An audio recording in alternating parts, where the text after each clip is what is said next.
So yes, here we are. This is the starting officially with the first official, to be redundant, Iris of RI podcast. My name is Zycon Evanflow, and then some other names, and then Newman, and then I'm interviewing my mentor. That's what I'm telling people you are in my life. Mentor, book mentor, writing mentor, MarQuese Liddell, who I met. I think it's only been like a couple months, realistically, like four, maybe five, 4 or 5. It sounds right to me. Maybe it might have only been like 3, 4, 3. I don't know. It feels like it's been longer though, for certain. Been a lifetime, right? No, but I think I met you originally coming back like the beginning or end of October, and then we didn't start. I've only been to one of those workshops. Unfortunately, definitely should have gone to the one yesterday. I totally just fucking blew a fuse or dropped the ball and did show up, but yeah, that is how I know you. And this is we're doing this podcast for the sake of art, and then also because I think me personally at least like trying to gain some semblance of notoriety that people know about me and can get put things in front of them that they're like, oh, this is interesting. He's got good ideas or he's making good art, and I want to support him, and he's giving me something and a reason to do that. So that this is why this is what we're doing here. Now, you wrote up beautiful questions. You made it way easier for me. I wrote some down too, but you got a lot of questions here, which is beautiful. So, yeah, I just start right off the rip, unless you want to introduce yourself. Yeah, sure. I'll let the viewers know a little bit who I am if they don't happen to know. So you mentioned my name is MarQuese Liddle. Unfortunately, it's not as fancy as Liddell, though that's how everyone pronounces it. No, I think I'm descended from Scots who are not so sophisticated, as I am told by the English people I tend to talk to. Um, but no, so I'm an author, I'm an editor.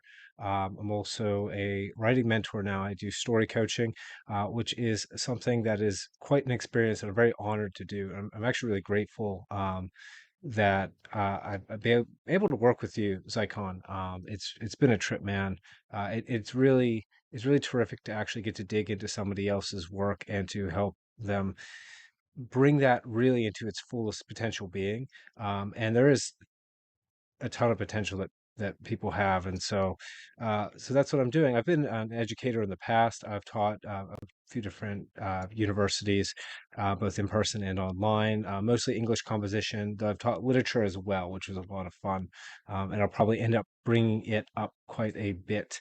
What else? I don't know if there's too much else to say about me. If you want to check out more, you can go over to my website, wildowlet.com, and just look around and to get a good feel for who I am. Yeah.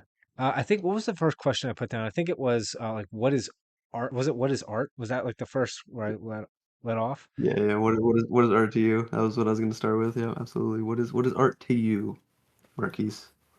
Art to me. So this is like this is a really big question. I think if we answer this, we'll both earn some type of prize today, like from like I don't know, several nations, governments. But what is art? I've thought a lot about it actually, and I have a decent self-study background in Nietzsche, where I get a lot of my ideas from. And he studied etymology, the root of language. And when you look into the roots of language, you actually find a lot of meaning. Now, you might think, oh, this is just the arbitrary and partially random evolution of words across peoples. It doesn't mean anything, but that's actually not true. When we think about language, we are looking at the way that peoples who came before us experienced the world and tried to encapsulate it conceptually within a definition. And as we look at how that changes, that is an expression of how people interfaced with reality and how their ideas got a firmer and sometimes looser grasp at what they were thinking about.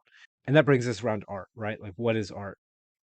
And it has the same root as things like artifice and artificial, which to us now in this age where everything is hyper artificial, everything is a simulacrum, everything is digital.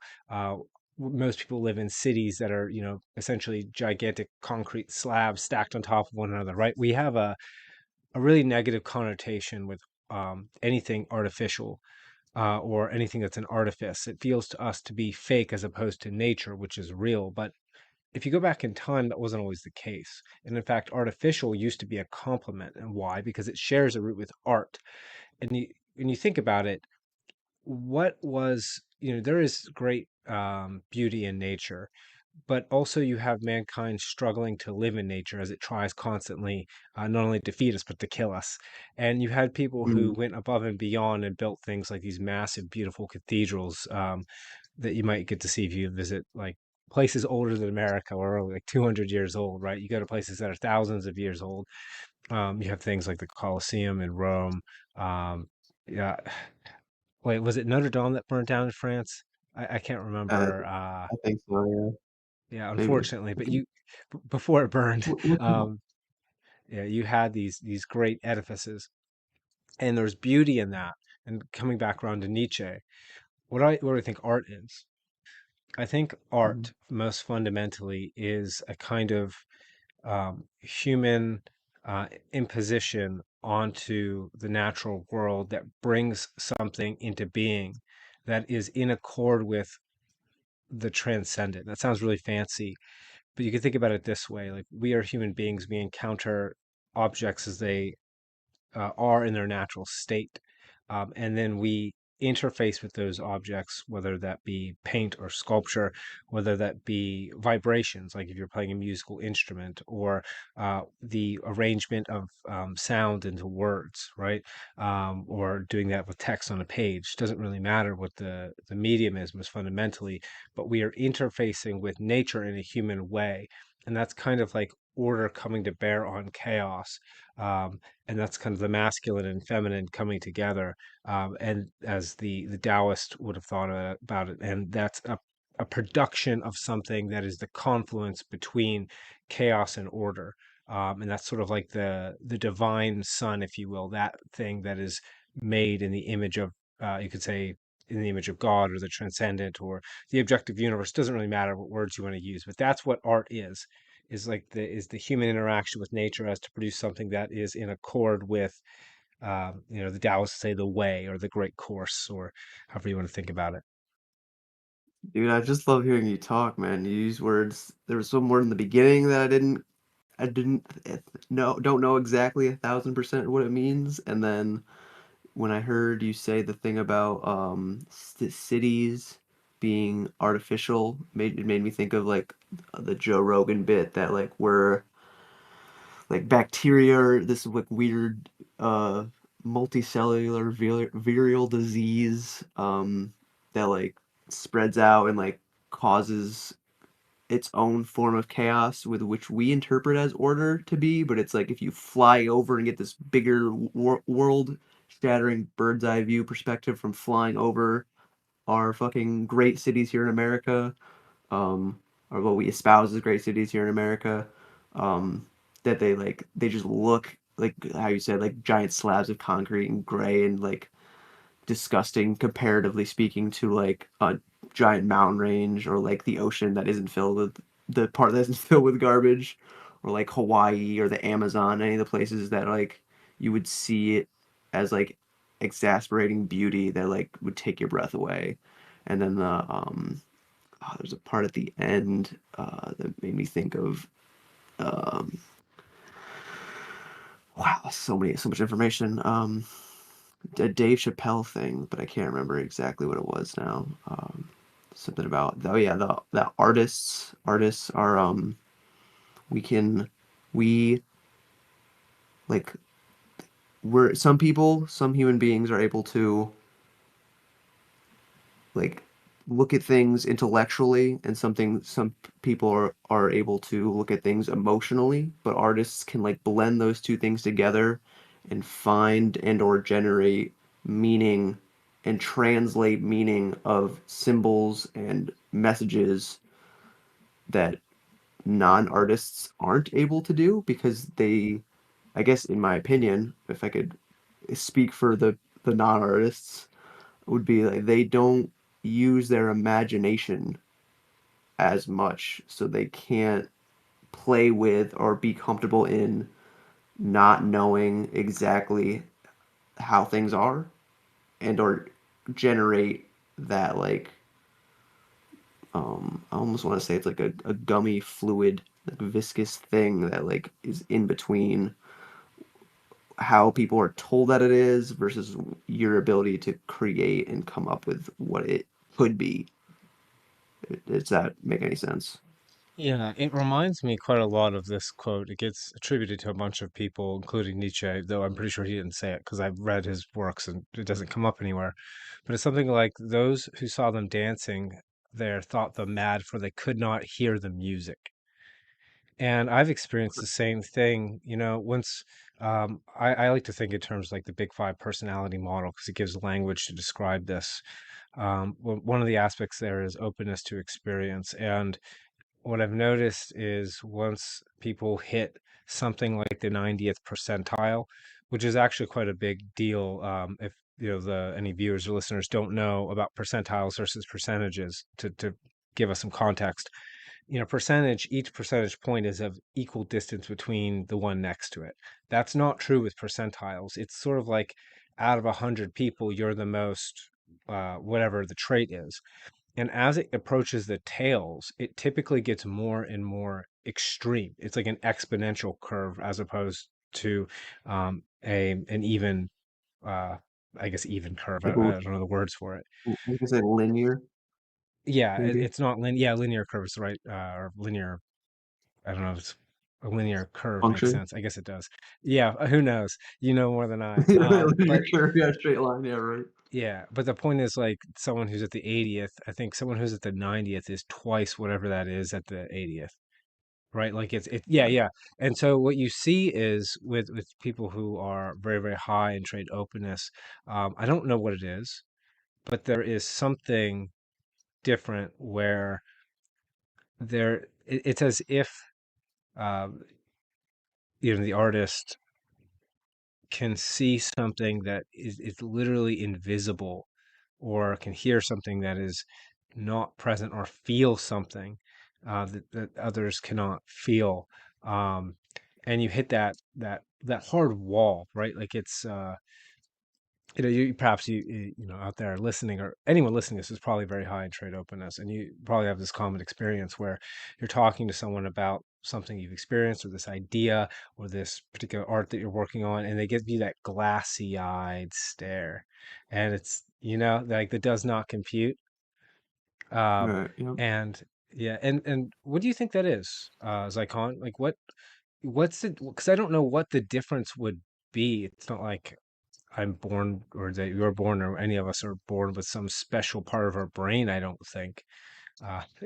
So is is this inherent? Is this learned? What's happening? So I've I'm glad did you ask me this because I feel like I do have some type of answer based on experiences that I've had in my life.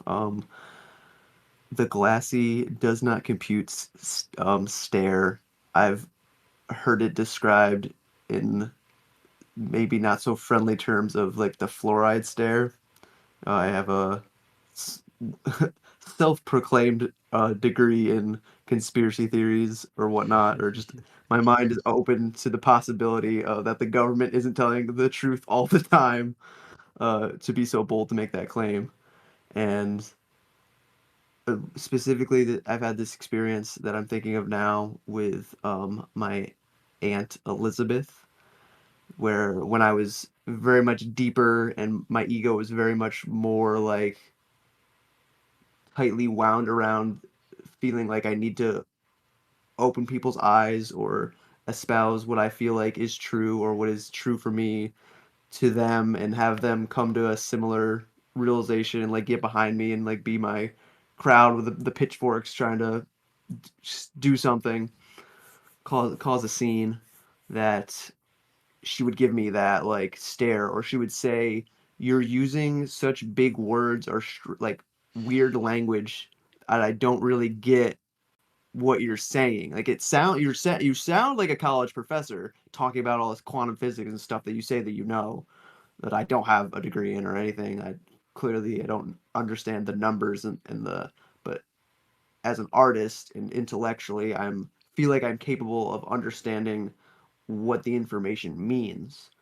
So when I had that and when I learned this word, it's called the apperception, which I just love that that's like a thing, because what it means, the word, is when you hear an idea or see the words on a page and it goes into your mind and it bounces around and stews or ferments in all of the previous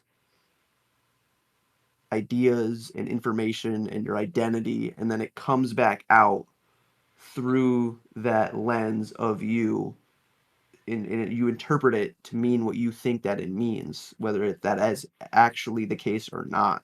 So when you're just talking, the simplest way that I can say this is that like you're not gonna use the same language in a college or a PhD level course to explain an idea or concept to people as you are with kindergartners or first graders or third, fourth, or fifth graders, like the younger children, the people who don't have any type of expertise or the background, the layman. You can't use the specialized language that you could with an expert. I think it was Einstein said that like if you can't explain something at that fifth to kindergarten level, then you really don't know it well enough, or you're not like proficient or an expert in it. Now I'm paraphrasing, but that's what I think that is a lot of the time when you get the glassy-eyed, fluoride stare. If you're, especially if you're going in the deep end of philosophical truth and or conspiratorial truth, you're definitely going to get that a lot.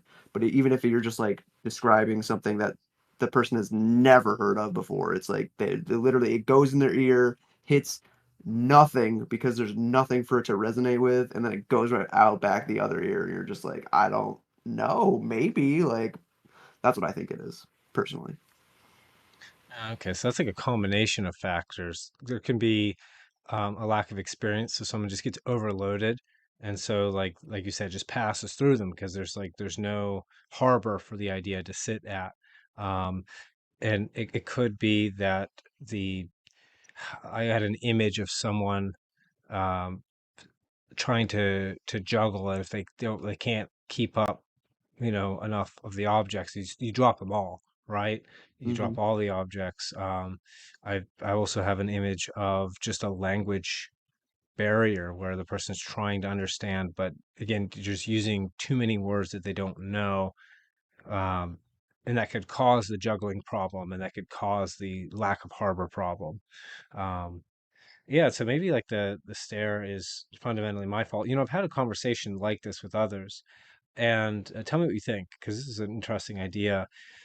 When trying to describe some idea, particularly in regard to art and symbolism, I have been asked to reduce things down and have as far as I can, but I find that at a point I hit, it's like a lowering of the resolution where Mm, I run into this conundrum. It's a conundrum because if I reduce the resolution, if I simplify things, I lose information and risk giving the person the wrong idea.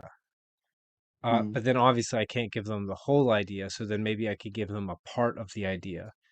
But then giving them only a part does not allow someone else to understand that idea outside of its fuller context. Have you ever run into an issue like that before, where it's like I could simplify it, but if I simplify, you do simplify it, and then because it's simplified, there's missing pieces, and they go in a wrong direction, or you give them a small part that they can handle, and then when you give them the small part, they're like, I don't understand why this is important.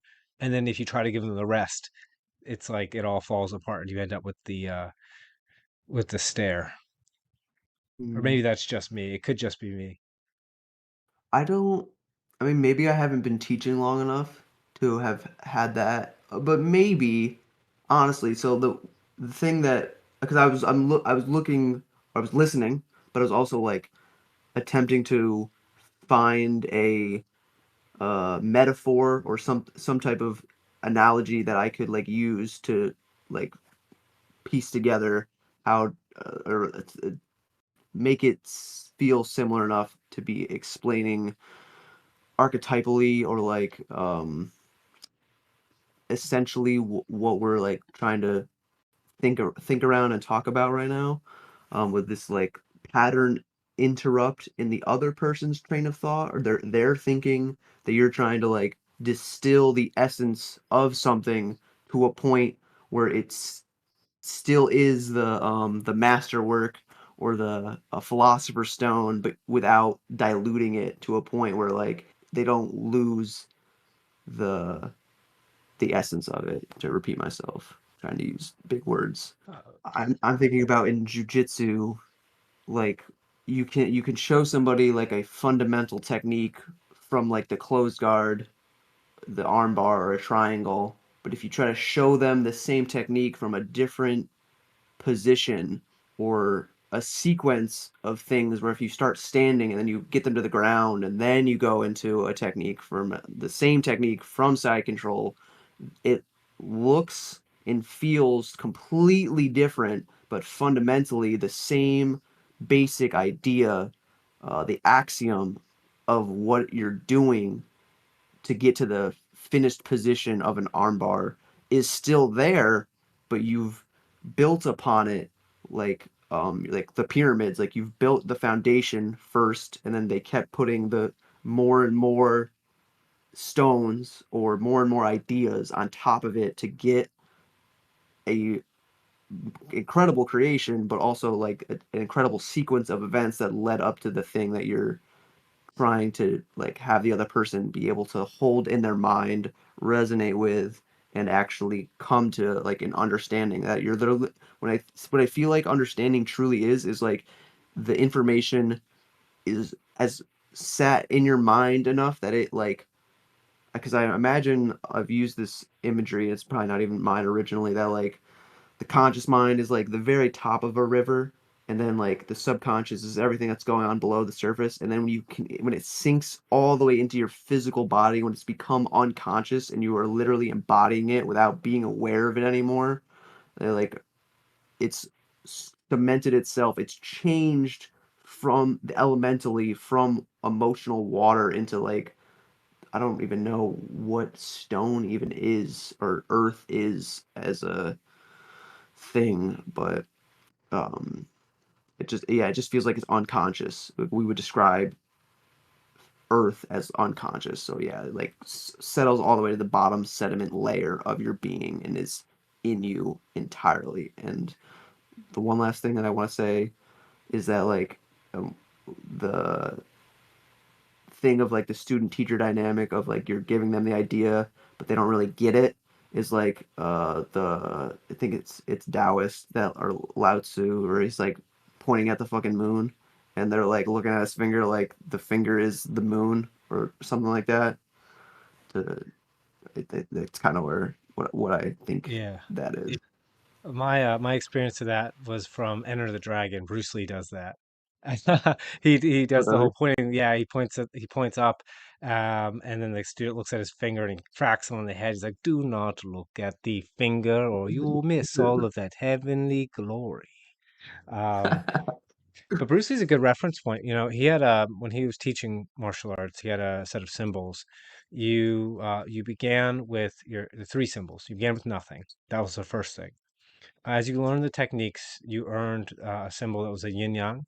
And then Mm, as you advanced further, the yin yang became an empty circle, which represented being in a state of nature, one with your nature, but unrefined. You move into the techniques, that's kind of the order where you have all these ideas and the way that you plan to use them, but you become a mechanical man. You become a technician. You're not doing art at that point because you're too worried about technique. And you have to mm, return to a state of nothingness, but having been transformed by going through the process of imposing that set of order on yourself and practicing the techniques, refining your instincts, and then returning back to them. And that sounds what you're talking about with the practice of jujitsu. You have to have a fundamental, and then you have to explore each region of that fundamental. And as you do, you feel all of a sudden thrown in the wilderness because this isn't like what I was practicing. I don't understand, how am I supposed to do this? And as you flesh it out, eventually you find out, oh, a kimura is a kimura is a kimura. An omoplata is an omoplata. It doesn't really matter what position I'm in a triangle, whether it's with my legs or if I get you with my arms and pull off a triangle with that, that's still a triangle choke, right? Like, uh, these are all, that's kind of returning back to Bruce Lee, who is who I stole that from. I think, a punch is just a punch, right? Um, Right. yeah, and then the question that comes to my mind is, does this seems to relate perhaps to what art does, to bring the conversation roundabouts back toward art, because you could ask, like, what is the function? I like to use the word function of art because I like think in terms of the Aristotelian telos, or which often gets translated as purpose. But the reason why I don't like using the word purpose is I think the word purpose, particularly here in the West, is too egocentric. It's loaded on the idea that you have an intentional purpose that you're aware of, as opposed to incorporating all of the unconscious purposes that you're not aware of, but are nonetheless part and parcel of you and are working Mhm. alongside the ego to fulfill some end, which end is probably a better translation for telos. But that's kind of the question.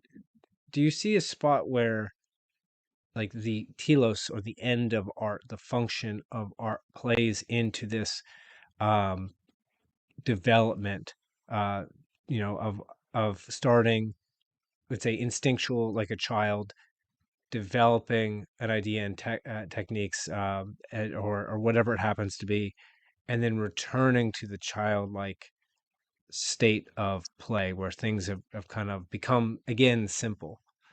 Is there Mhm. some connection there with what an artist is doing?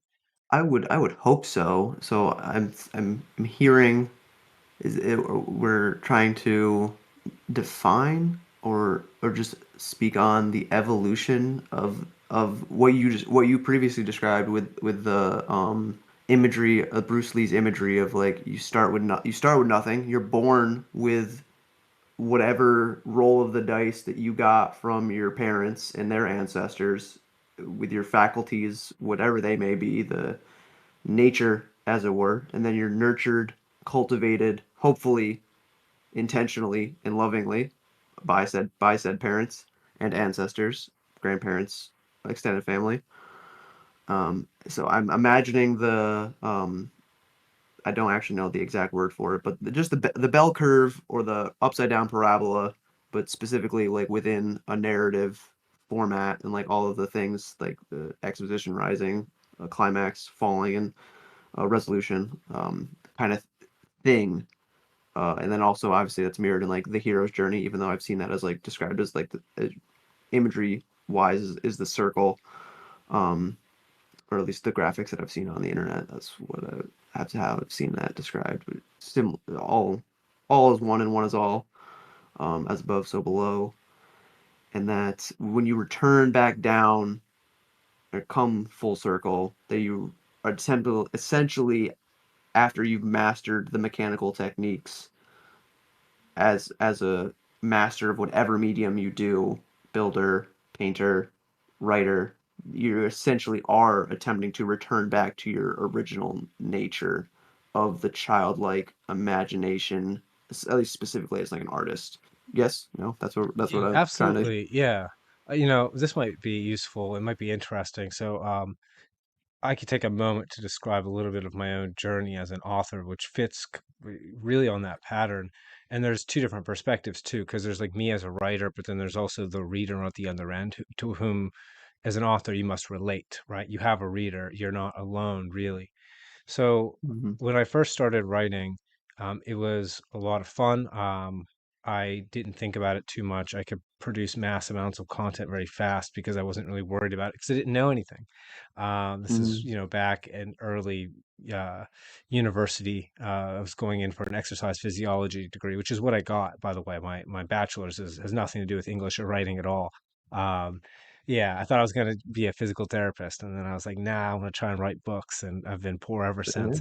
Yeah. Uh, but the beginning of that journey was this exploration. Just like, if you are a reader, oftentimes you just dive into the book and you don't really know why exactly you like it, but you don't need to know why either. You would say to someone, I just enjoy it. There's something about it. As you develop, or as I developed, I began to learn a number of skills. I had to do a lot of self-study. I essentially, at the beginning of my journey, realized like, oh, I need to teach myself grammar. I literally just got a textbook and like spent weekends just for like hours at a time reading through a textbook. Like how exactly are these commas supposed to work? Reading all little contradictory rules, it's infuriating. But and then I eventually went to Mhm. grad school and got my MFA, and I learned tons more techniques there. And then I ended up finishing, after like 6 years of this journey, my very first novel, Salt, Sand, and Blood. And it was a bit of a mess, right? And which is kind of painful, right? And you get done, it's like been almost, more than half a decade. You devoted like your whole life into something. You come out and you're like, this isn't actually very good. And the reason why is because I was in that technical phase, right? I was Mm. obsessed, and for good reason, with the playing with language and the attempt to make things complex and interwoven with lots of symbols everywhere. But I was doing it too consciously, right? And so it came out stilted and contrived. It did not have that flow. It did not feel like a dance, and it needs to feel like a dance. In Thus Spake Zarathustra, there's a chapter called, I think it's on reading and writing, and toward the end, Zarathustra says something like, "I would only worship a god who knew how to dance." Right? Which is to say, yeah, right. And it's like it's the decision to hold as most high that which brings joy so much that it is moved, it is compelled to move, because again, here's the music. And then when I went back and wrote my second book, Wandsmoke, and from thenceforward, I had a rule to myself: is um, I didn't want to be, again, steal some words from Thus Spake Zarathustra, weighed down by the spirit of gravity, who looks upon all with this level of seriousness. I decided I was going to try to have fun again, which Mm. I had not realized until afterwards that I had taken away from myself. I had become, again, a mechanical man trying to serve the masters of the technical. And well, what about a reader, right? We can relate that back to a reader, that phase. If you start to study literature, something terrible will happen to you. You'll no longer be able to enjoy much of what you're reading because you'll be looking in it for all the errors, right? It's like someone who just started studying cinematography, right? When you start, Yeah, you dude. hear this from literary critics, like they can't see a movie anymore for a movie. They see all the direction and how the set was constructed and like the costumes and the acting, and they're no longer engrossed in the movie. It's only once you're enough past that that you're willing to let go again, to say, I get that. I'm going to trust, as an author, I'm going to trust that I am going to not consciously try to do those things, but that I trust myself to do them in the act of play, and to allow these things to arise spontaneously from, um, not just my ego, not just this up here, but from the whole of the body. Um, and as a reader, then that is coming back to enjoy things not in spite of their imperfections, but because of them, right? Mm. That's a huge, something I run into. I've read, I have Meditations by Marcus Aurelius, but I never got around to it. But I have read all through Epictetus, which I like a lot because he's a little bit more crazy and extreme. And the Taoists do the same thing, Lao Tzu and Zhongzi. And in the I Ching, even, who's the mysterious authors who we don't know, write about the same stuff, where it's, once you can let go and allow yourself to act naturally in accordance with your nature as it corresponds to nature writ large. That's kind of that order and chaos we were talking about before, coming together to then produce art. In the beginning of the Tao Te Ching, I can't remember which chapter it is. It's like probably 3 or 4 or something. Um, Lao Tzu points out that find you should create in the world and take pleasure in that which you create, which is to say, to find joy in the act of being and doing itself. And it's kind of a loving the journey rather than Mm. the destination. And I think in all of that I've just rambled on about for several minutes, boring everyone to tears, I Bro, I'm think. engrossed, dude. I love listening to you talk.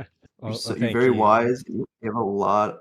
You have read so much that I need to read, and I just you say words that I don't hear other human beings ever say, man. So like it's very don't sell yourself short and don't think that other nerds out there won't be like, what the fuck are these two crazy people talking about? This is very interesting. If they don't think that, I don't know, they're not interesting to me. And that's like the number one sign. To be interesting is to be interested in like other people and being able to relate to other people. Like I got this whole weird tangent kind of thing that like on this random other Discord server that I'm a part of that like this person was like you're fundamentally alone and like I wanted to argue with him a little bit but I kind of like had to agree at the end of the day and I just didn't like how nihilistic his flavor of describing aloneness was and I was like yes but like don't don't be that way don't be so hard or dapper down about it but Yeah, well, that pardon guy me. needs to read more Nietzsche, because you read Nietzsche in high school and you're like nihilism, man. And then if you go and read Nietzsche as an adult, you can understand it a little bit more and you realize, no, no, no, it's like Nietzsche dares you to stare at the abyss and ride full into it on an exhausted horse with the reins flapping in the wind, screaming and howling in glory as you dive down. And the birth of tragedy talks about like the new philosophers that are coming to be, and he calls them dragon slayers who stare with an undaunted gaze at all the challenges and things they're going to have to overcome in the world. And I love that image, right? Of the madman with the sword soaked in black dragon blood, reveling in the fact that he has leviathans to slay. It's like the coolest image in my head. I love that line, man, so much. That's like Um, badass man. and as artists, we might very well be doing a somewhat of a service to that. So I'm ripping this from Jordan Peterson, because that's where I originally heard the idea from. But like going through that whole process I just talked about, what you do is what I perhaps have failed to do a number of times, which is through the process of nothing to the technical, back down to nothingness again, but then surrounded by a structure of self, you can represent that thing that you could not understand before, but in a way that has in it the distilled essence of, like you mentioned before, of what it was that perhaps I have many times tried to describe to someone, but in a way that they can actually experience it, right? Like, so they don't Mm, get bogged down in the technical, they don't feel overwhelmed. There's something of it that accords with them because it has within it that essence of innocence that you're meeting that person at, you know? mm-hmm. Um, and, I guess I could only hope that as an artist, particularly as an author, because that's I love music, but I have no musical skill, and my visual art skills are even worse.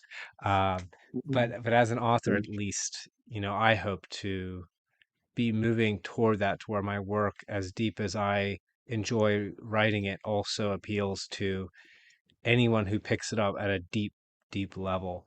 And Zycon, you do a lot more. You're much more of a master of all trades than I am. So, can you tell me about your experience? Like, have you had this experience, and then have you had it across different art mediums that you participate in? The trying to go full circle and distill the complex into the simple without losing the essence of it. Yeah. Have you had a chance to get through that at any of your various modes of art, even if just once in the glimpse of the moment where you touch upon the essence of things? Yeah, I'm thinking that definitely in my writing, I guess I'm trying to do that. I'm trying to use the allegory and metaphor of the hero's journey to and working and weaving in the uncomfortable and bitter truths of reality for people that if that I'm hoping that it like tickles their brain in the right way that it's even if they're completely innocent that when they if they were to read it before attempting to like devour and digest those bitter truths of reality, that they would see that I was using the story as a medium to do that. And then and maybe I definitely not so much in music because I just don't feel like I'm really there yet, at least with my understanding of music theory and how to translate that through the instruments into the sound. Because people don't people you with music specifically, you can just listen to it and have zero technical knowledge of what is going on, and it can just still sound incredible. Like how you were describing that literary artists or literary critics like just are always there dissecting the art instead of like experiencing it. I do that with comedy. Maybe not so much with music, other than like I mean, I sometimes but my thing with music is like I listen to it a lot. There's like ambient sound or instrumental, which there is no words, and then because allegedly, I mean, if you look up the definition of music, like it actually does need lyrics. There's like a different. That's why I have to describe it as ambient sound or instrumental, and like I feel like sometimes I'm a very incendiary person that like I have my perspective and that like the other people who self-describe themselves as musicians would just be like, "No, I make music." Like maybe, but like if it's electronica with no words, then it's just like compressed air, or there's like a different word for it. It's like a ditty or some other word that I'm not thinking of right now. But music. So yeah, but with like with comedy and no, I guess not so much with writing, but like comedy and music specifically, I have that like I want to say like commentator's curse or just like that I have or like a scientific mindset within it that like I dissect it or I listen to it or I almost it's like a I feel like I almost become numb to it that like only a very certain sect of funny ideas or the way that the person goes about saying it actually gets me to laugh because for better or worse there's like comedy specifically is like this whole giant like ego tripping validation thing that like you know that what you're gonna say is gonna get their bodies to react in a unconscious way that they literally don't have enough self-control or like through the use of your diaphragm and your funny bones that like you're getting them to give you the validation that you seek as a comedian, but again, that's just my interpretation. Other comedians probably don't see it exactly in that way. But I'm very like I try to be self-aware and extremely cerebral slash analytical with things to a certain degree because and I've always been this way that like self-reflection and self-awareness just always felt like and being authentic and organic felt very much better to me. Like I would rather have like a few very, very close and deep relationships with other authentic people versus a lot of like shallow, not trustworthy or like shady people that are all like quote unquote my friends, but if I like called them and needed something and it would just blow me off or like not be there to support me, I'm like, what are we really doing here? Like this is just a waste of my energy and your energy, but I never could deal I never enjoyed that as a person, and I hope that answered your question because now I feel like I'm on a tangent. On the, if it's a tangent, it's a good one. Yeah, I have a question in mind as a kind of follow up, but for those out there listening, just to speak very shortly or briefly, yeah, that's the worst thing in life when you when you know you've especially when you've engaged in friendships with people and or even just business relationships where you've given and it's like there's a moment for reciprocation and then you get denied and dropped and you have that bitter taste in your mouth. It's like, oh, okay, I see what this is now. You know, you kind of start to Mm, you feel naive, you feel betrayed, and you have to, for me anyway, I have to swallow down that spirit of vengeance. Um, mm. I write about it a lot in my fiction, and if anyone has ever read anything I wrote and you wonder why, it's because like I'm constantly struggling with it, like there's like a demon on my back trying to pull me down into hell. Uh, so are we all imperfect? But the question I thought there, particularly in regard to your comments on music versus instrumentals. So I don't know a ton about this, but Nietzsche brings it up a couple times, particularly in his earlier work, because he was good friends with Richard Wagner, who's a famous German composer. And if you listen to classic music, you've heard Wagner. You probably just don't know that you've heard Richard Wagner. And there was this idea floating around at the time, and Jordan Peterson's repeated it. It's where I originally heard it from, and then you read Nietzsche, and he says it too. That music is like the purest form of art because it doesn't make reference to anything outside of it. And this would be, I guess, what he's talking about isn't music in the sense that you described. It would be instrumentals. Let's call them that for lack of a better word. So we've got instrumentals. And actually, Nietzsche in Birth of Tragedy talks about the profanation. Now, I don't like this because I write, which means I do a lot of I write in words, and if I anything Mm. close to music is poetry, so like I'm totally guilty according to Nietzsche. But when you add lyrics to something, you are, let's say, you are making that thing, let's say, closer to humanity, but further from the transcendent by the imposition of human ideas, as opposed to pure instrumentals being something like a waveform, right? But that affects you at a deep emotional level, but that doesn't exactly imitate anything because some sounds do, like you can make sounds that imitate the rain or imitate certain birds or the wind, but there are a lot of sounds that could be made that don't seem to imitate anything, yet they have a particular profound effect on the individual.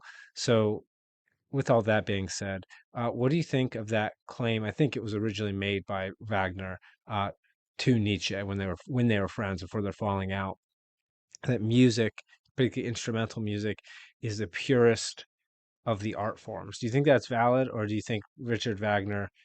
Do you think that goes in the dustbin along with his infamous anti-Semitism? Rip. Oh man, there's a concept that we should definitely not talk about. Um, Sorry, I won't bring it up again. no, just yeah, just stay far away from that one. That's there's a they just damn it, dude, you said it. I'm like all I want to say on it now is that like the history of Judaism is so complex and convoluted. There's a reason that people can't understand it because it's like trying to understand art. It's there's just so much going on and there's so much history that like these people stole from these people, that's who stole from these people, and like we don't without a PhD level background or like hours and hours and hours spent trying to understand what the heck is actually going on with that group of people. Like everything that you say as a critique to them, they just say is you hate us because we're the uh, epitomal, epitome, archetypal victim of history. But that's enough on the Jews. Um, what the fuck? What was the other thing? Music as the purest art form. Yeah, dude. I mean, I just because for me at least, when I think of art, and I think when most people think of art, but again, I'm just one person in the sea of humanity, is that like I think of visual art of like somebody sitting down with a pen and paper, paint and a canvas and drawing and or painting something. Um, but I I've never heard of or thought about it like that because you can translate. your emotions through the sound without the words. Like if you play something hard and fast and with a lot of like tension and like people unconsciously or subconsciously will be like, that person is like expressing anger through the sound. Or if you play something quietly and like sensually, or like depending on like what key you're using, it'll whether that be major, minor, or any of the modes, that like it'll completely and utterly change the feeling and the way that the sound evokes the emotion in the subconscious and unconscious.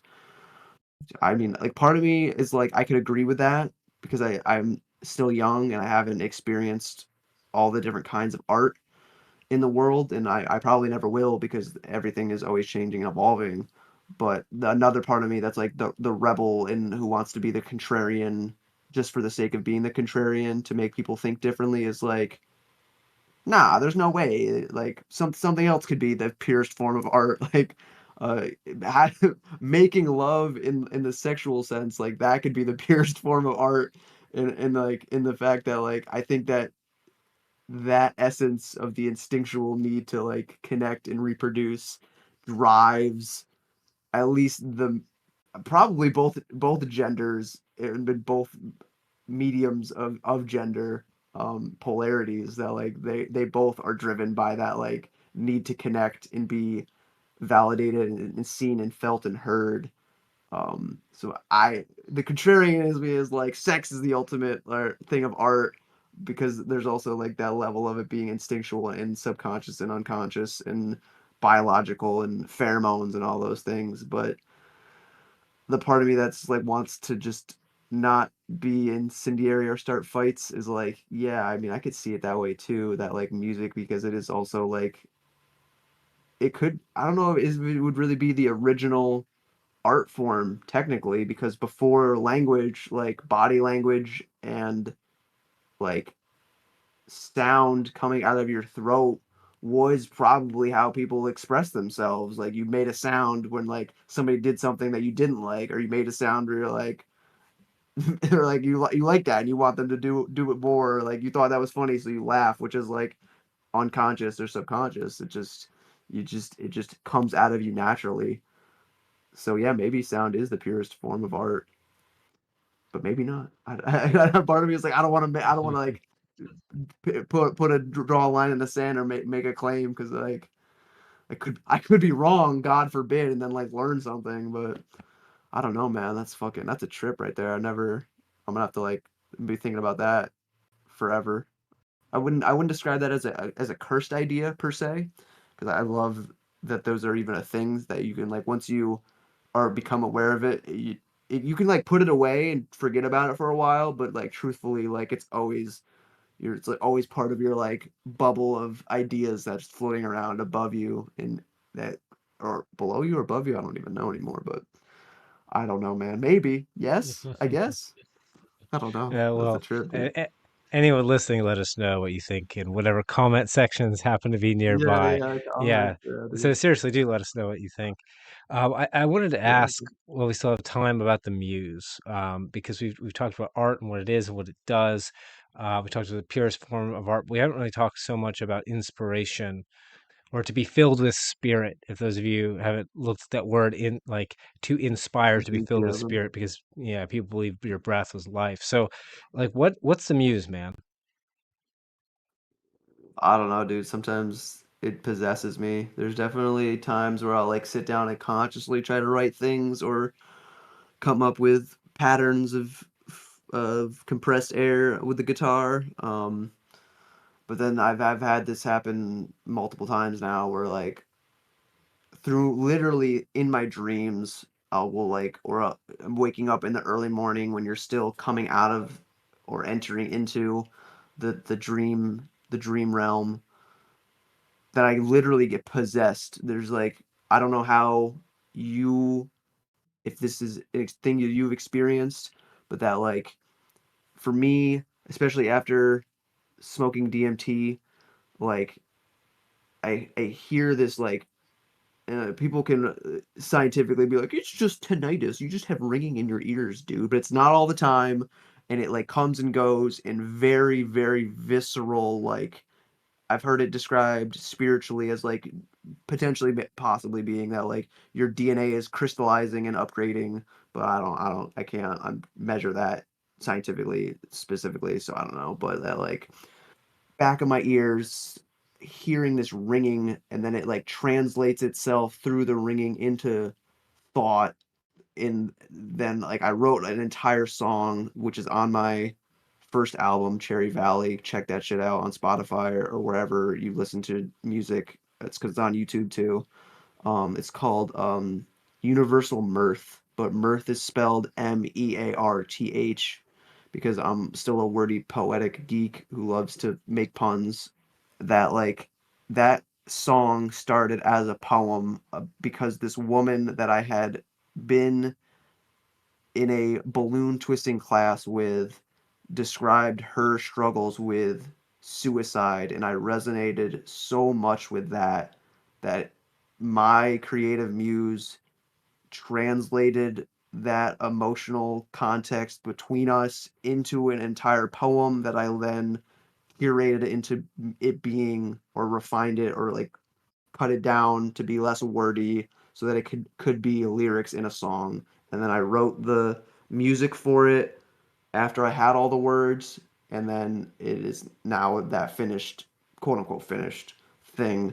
Um, and so like that, I don't know exactly how she works, but like that specific thing, I can't ever put the genie back in the bottle or the smoke back in the transformer after experiencing that. Like that shit literally possesses me, and like I just try to listen to her the best I can, and I say it's a her, and I don't know. That feels accurate to me because like it isn't the muse.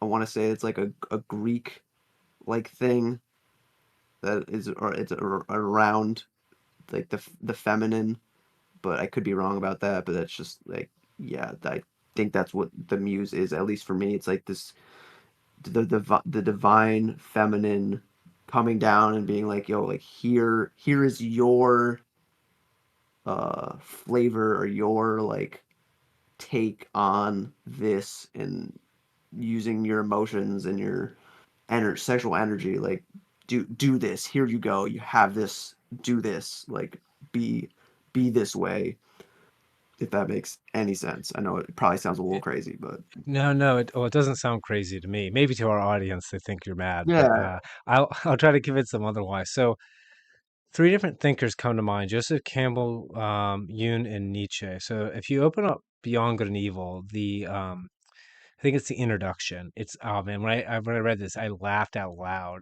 It was great. So he says, "Supposing truth were a woman, what then?" No. And then he goes forward from there. It is great, but that image Oh actually my is god. quite profound, right? So we'll come back to that.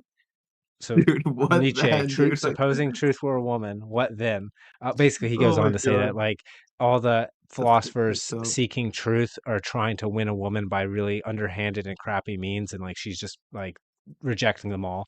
Um, but I think that's right, right? Fuck, Here's dude. why. Yeah, it is, dude. That hurts my heart so much. That's so true. Holy shit. But look, Van, watch. So the Greeks, you're right, the ancient Greeks, pre-Socratic Greeks, and then even of the time of Socrates and onward, they talked about the soul as feminine, right? So like your soul is feminine. Jung would say the same thing. In a man, his ego is masculine, but his emotional side is feminine, and it's represented by the anima. Now that anima is like the Greek idea of the soul, and it is between the ego and the unconscious, or the let's say the mind and the emotions, that you can have a creative union that brings something into being.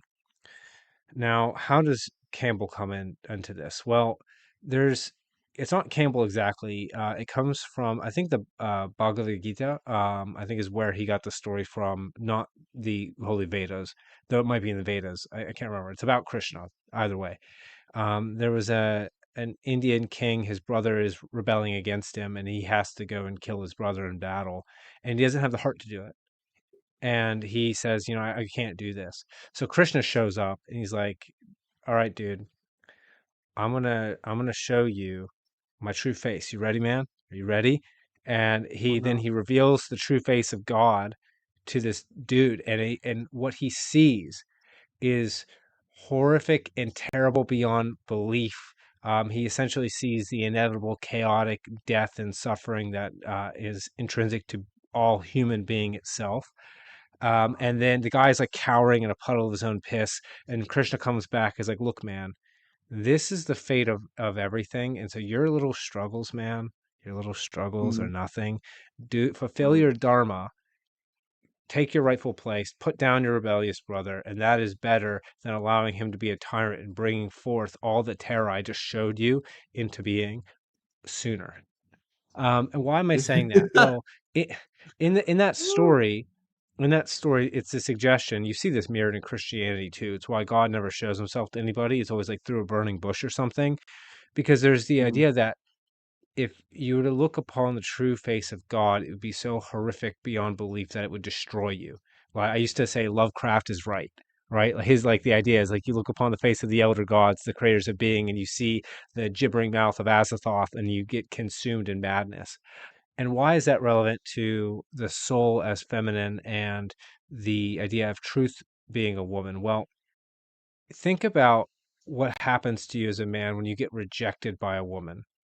Think about that, right? So you look like you approach and she rejects you, and then it's like nature or reality itself, truth itself looks at you and says, "Not you. You don't deserve to Mm-hmm. perpetuate in your existence." And At I least think not in that situation, because it's a numbers game. Gotta you at least have to remind yourself that it's a numbers game and not try to take it personally.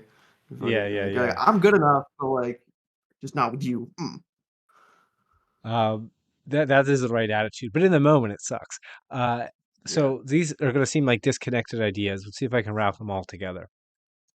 So the muse, Yoon, I mentioned Yoon before. Yoon would say it's that emotional, creative side of you that calls to you, that wants.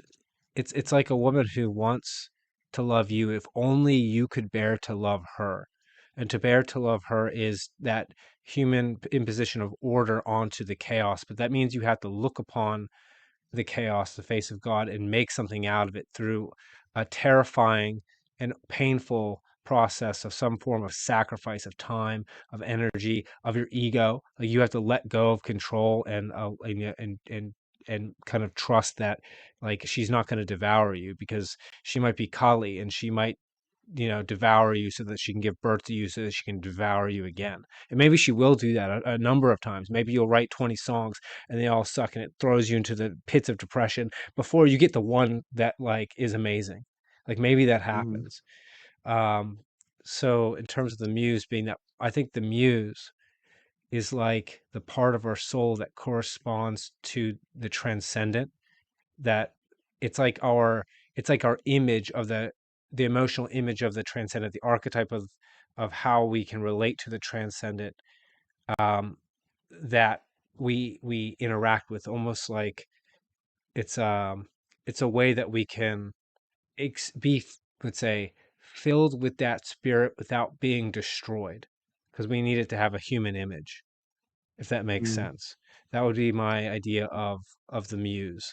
Um, I don't know. Maybe that all just sounds like crazy nonsense. What do you think? No, dude, that sounded really fucking profound and extremely like some 18-year-old kid who's listening to this probably isn't gonna be able to fucking intellectualize all that and like have it hit their apperception and catch everything, but go back and listen to that a few times, man. I felt very apt, quite the as close as I feel like I've come to an accurate description of the dynamic of needing needing this relationship in your life that's significant and eternal, but is limited by our lifespan and our choices that we have as a man, and that like we heterosexually want as close to returning to the unconditional love that we hopefully received from our mother, but in a vessel, in a woman that isn't anymore. And then I've heard some more nihilistic takes that it's not really possible. It doesn't really work that way, and that like there's constraints to it, and there's condition and limitation, and uh, that all unfortunately or fortunately, I don't know, truthfully, that like all relationships are in some way transactional, but that like it's really just that like the stronger a relationship is, and the more you can overlap your two circles of being into like a larger and larger Vesica Pisces, I think is the word, um, and overlap your self interests in that. That like the closer you are to like truly being whole or returning to wholeness with the other, with the other polarity of yourself. Don't know if soulmates are a thing, because that's another like fairy tale esque level thing. But some people spiritually espouse that they're like you're looking for your soulmate, you're looking for your other half, but like you as an individual need to get whole and be well and be robust or cultivated or refined before that. Because I genuinely believe if there are soulmates, that there's different levels, that like whatever, if you can continue to level up and increase your vibration throughout your lifetime, and that like wherever you are on your spiral of your travels or of your life, that like you'll just find the person or people along that path that as you mature or remain the same, who just are constantly either challenging you or like matching where you are on your path, so that you can either do the insane thing and continue to repeat the cycle without ever making a change or getting a different result, or you can do the self-reflective, self growing and changing and committing to being different than you were before, and giving yourself the 3 month time span or a year, or however much time it takes to truly make a long lasting change in your life, so that you can find the next, not next best thing per se, but just another, a person that you're hoping will match you on your get on your wavelength when you're ready to do so. Yeah, there's a way of describing that I think perhaps will be useful to the listeners. You might like it as well. It involves alchemy and Buddhism, of all things. Weird to mix those two things together. Um, uh, I've actually not read The Alchemist. I need to. It's like right up my. Oh, dude, I it's got. so I have good. It's stacks. so Yeah, good. but with no, I will try to put that on my reading list this year. But in terms of alchemy in the Hermetic sense, that was practiced throughout really time in regards to Buddhism and regards to you're relating to other people, a particular relationship, like a long form relationship. You mentioned the soulmate. I have this. I have this idea. It's not really mine. A million people must have said this 1,000 times, but I say not just, but also. What does that mean? Well, I think oftentimes we as human beings can think in false dichotomies very a lot. It's Mm, very easy. Like, it simplifies the world. It allows us to process more easily. But I think most realities is that like nothing is just any one thing. All things mm, are a multitude of things depending on the time, the place, the perspective, the use of that thing in that context, etc. Right? So, like, a microphone isn't just a microphone. It might also be like a paperweight. It might also be a weapon. If I hit someone with the bottom of it, it's quite heavy. It might be an intrusion if I'm trying to look at something past it. Right? It could be a tool for entertainment, but it could be a tool for work, or it could be a tool for work and entertainment at the same time, like this podcast. So Yeah, nothing is hopefully. just anything. Yeah. So nothing is just anything or any one thing. So when you talk about like a soulmate, right? And you talk about both like finding the person for you and then growing, it's like, yeah, or even if you speak about nihilism, like these things are true simultaneously. Things can have constraints, but also have a range of possibilities that are constantly growing, right? Because I'll describe it this way. Yun might say when you are looking for your soulmate, who your soulmate is depends on the condition of your soul, and Mm, the who your soulmate will be in the future depends on the co-condition of each other's souls in relationship to one another. And well, what does the condition of your soul mean? Well, this is where the nihilism comes into Buddhism. So you find this in Taoism too. They talk about being an empty vessel, and you need to be an empty vessel as to contain emptiness. Why emptiness? Because emptiness is essentially something. I think it's something like the apperception that you're talking about, right? And if you look at apperception, it sounds like not perception, but that kind of means perception through not perceiving, right? Or the Taoists would say like action through inaction, right? So mm, by not filling the space, the cup has utility and can now contain something. It's a Zen Buddhist idea. And I right. think fundamentally what the cup or the vessel, what we are as vessels are meant to contain is something the alchemist is getting back to alchemy called the alkahest. Now, if you're not familiar, the alkahest is a substance that reduces everything to its base elements, which you need this substance in order to take the first steps to make the philosopher's stone. You have to get the philosopher's stone out of rotundum, which is like it's like an unrefined version of the philosopher's stone where all of the four elements are cobbled together, but none of it's pure. It's all full of impurities. So you have to dissolve it down to then reconstitute it. That's a symbol of rebirth. Um, and I think we need to be able to contain this substance that dissolves everything down to its base elements as a means of purifying, in this case, ourselves. Well, what do I mean by that? Well, let's say you're relating to another person, right? And you have something about you that needs to change. Like your soul needs to be refined because it has in it things that don't belong to you, things you've picked up along the way that are dragging you down and preventing you from walking across the path. Because maybe there's a mountain in your path and you need to climb it. But like, man, if you have shackles that you have allowed people to place on your ankles with these giant Mm, iron balls, like maybe you can't get over the mountain. You need to let those parts of yourself go. Or maybe they're not iron shackles. Maybe like maybe you're carrying around like a backpack filled with gold bars. And you think, oh man, look how lucky I am. I've got a backpack full of gold. I'm the richest man in the world. And then you hit this mountain, and that thing that you think is precious to you is preventing you from going forward. Now, when you're an empty vessel and you have that alkahest, the substance that reduces everything down, you can. This is I got this from reading the Dhammapada in Buddhism. You can drink the alkahest and dissolve yourself, and through the destruction of the former image that you thought was you can now reconstitute yourself into who you could be, who is capable of continuing along the path.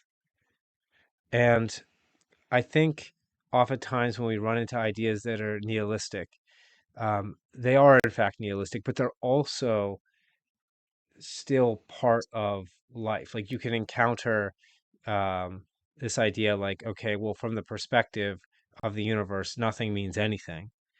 That might be true, but if there's a perspective of the universe, is there not also a perspective that doesn't belong to the universe that is a human perspective? And from a human perspective, the things I do, the people I interact with, the way I interact with them, the relationships I form, those matter because I'm a human being and not the universe.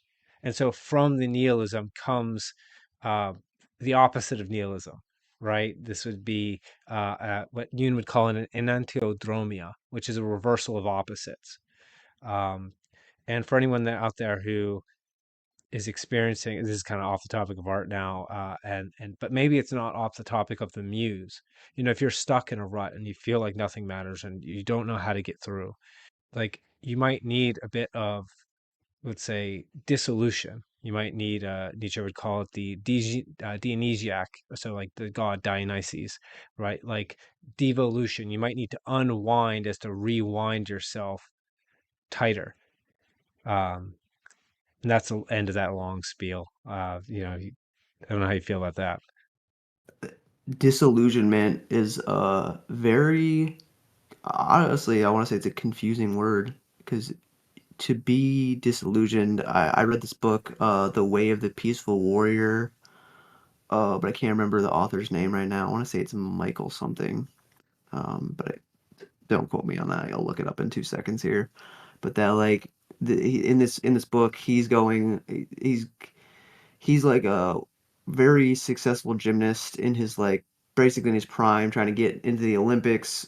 This is like his actual he's alleging this is his actual life story, but the guy that he meets is some random gas station attendant and the guy he calls the guy Socrates either to because that was his actual name or it's one of those stories where like a similar story to like any of the time that someone meets a master of something that like they go into like this crazy little bookstore and they meet this really old Asian dude who can like heat his hands up and like set things on fire that like but he's just trying to like live a normal life but he's been alive for 1,000 years but he's just like pretending like he isn't like this awesome archetypal like crazy strong human being who's if it is real that it would completely and utterly shatter the mainstream perspective on limitation and all of the things that like Wim Hof has kind of done,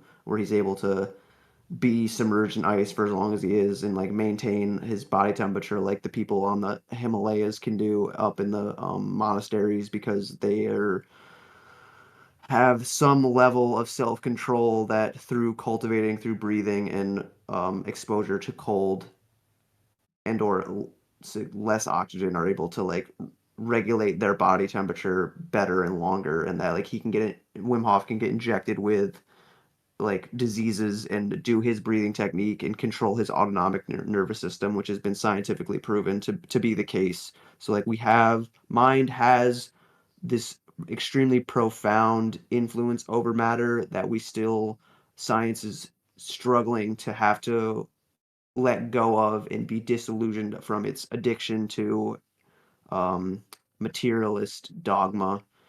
Um, so maybe they need some of that substance that you were just describing to like let go of a little bit of that. But the thing of going back to that guy Socrates, not the Greek philosopher, but this dude in this book.